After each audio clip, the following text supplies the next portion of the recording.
Capítulo 15. Los de la posteridad de ley recibirán de los gentiles el Evangelio en los postreros días. El recogimiento de Israel se compara a un olivo, cuyas ramas naturales serán injertadas nuevamente. Nefi interpreta la visión del árbol de la vida y dice que la justicia de Dios separa a los malos de los justos. Aproximadamente 600 a 592 a.C. Y ocurrió que después que yo, Nefi, hube sido arrebatado en el espíritu, y hube visto todas estas cosas, volví a la tienda de mi padre. Y sucedió que vi a mis hermanos y estaban disputando entre sí, concerniente a las cosas que mi padre les había hablado. Porque verdaderamente les habló muchas grandes cosas que eran difíciles de comprender, a menos que uno recurriera al Señor. Y como eran duros de corazón, no acudían al Señor como debían. Y yo, Nefi, estaba apesadumbrado por la dureza de sus corazones, como también a causa de las cosas que yo había visto, las cuales sabía que inevitablemente habrían de suceder debido a la gran iniquidad de los hijos de los hombres. Y aconteció que me sentí abatido por causa de mis aflicciones, porque las consideraba mayores que cualquier otra cosa, por motivo de la destrucción de mi pueblo, porque yo había visto su caída. Y aconteció que después de haber recobrado la fuerza, hablé a mis hermanos, deseando saber la causa de sus disputas.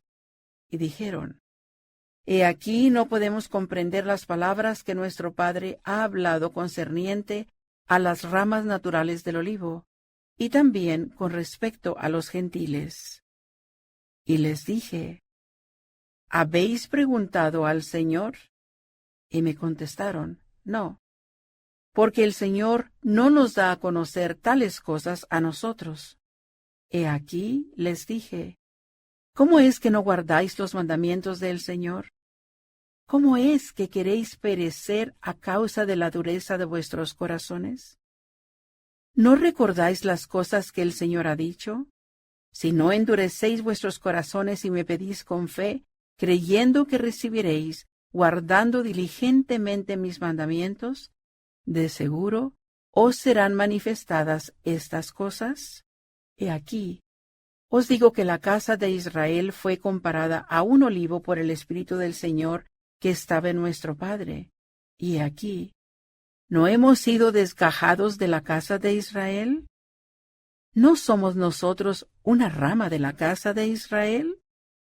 Ahora bien, lo que nuestro Padre quiere decir concerniente al injerto de las ramas naturales por medio de la plenitud de los gentiles, es que en los días postreros, cuando nuestros descendientes hayan degenerado en la incredulidad, sí, por el espacio de muchos años y muchas generaciones después que el Mesías sea manifestado en la carne a los hijos de los hombres, entonces la plenitud del Evangelio del Mesías vendrá a los gentiles, y de los gentiles vendrá al resto de nuestra posteridad.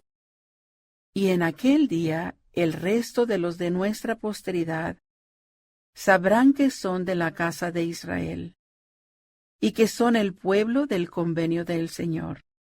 Y entonces sabrán, y llegarán al conocimiento de sus antepasados, y también al conocimiento del Evangelio de su Redentor, que Él ministró a sus padres. Por tanto, llegarán al conocimiento de su Redentor y de los principios exactos de su doctrina, para que sepan cómo venir a Él y ser salvos. Y entonces, ¿no se regocijarán en aquel día y alabarán a su sempiterno Dios, su roca y su salvación? Sí, ¿no recibirán en aquel día la fuerza y nutrición de la verdadera vid? Sí, ¿no vendrán al verdadero rebaño de Dios? He aquí os digo que sí, se hará memoria de ellos otra vez entre la casa de Israel, y siendo una rama natural del olivo, serán injertados en el olivo verdadero. Y esto es lo que nuestro Padre quiere decir. Y nos da a entender que no sucederá sino hasta después que los hayan dispersado los gentiles, y se refiere a que se llevará a cabo por medio de los gentiles, a fin de que el Señor manifieste a estos su poder, precisamente porque será rechazado por los judíos, o sea, por los de la casa de Israel. Por tanto, nuestro Padre no ha hablado solamente de nuestra posteridad, sino también de toda la casa de Israel, indicando el convenio que se ha de cumplir en los postreros días. Convenio que el Señor hizo con nuestro padre Abraham, diciendo: en tu posteridad serán benditas todas las familias de la tierra. Y aconteció que yo, Nefi, les hablé mucho respecto de estas cosas. Sí, les hablé concerniente a la restauración de los judíos en los postreros días. Y les repetí las palabras de Isaías, quien se refirió a la restauración de los judíos, o sea, de la casa de Israel, y que después que fuesen restaurados no volverían a ser confundidos ni esparcidos otra vez. Y sucedió que hablé muchas palabras a mis hermanos, de modo que se tranquilizaron y se humillaron ante el Señor. Y aconteció que de nuevo me hablaron diciendo: ¿qué significa esta cosa que nuestro padre vio en un sueño? ¿Qué significado tiene el árbol que vio? Y yo les dije: era una representación del árbol de la vida. Y me dijeron: ¿qué significa la barra de hierro que nuestro padre vio que conducía al árbol?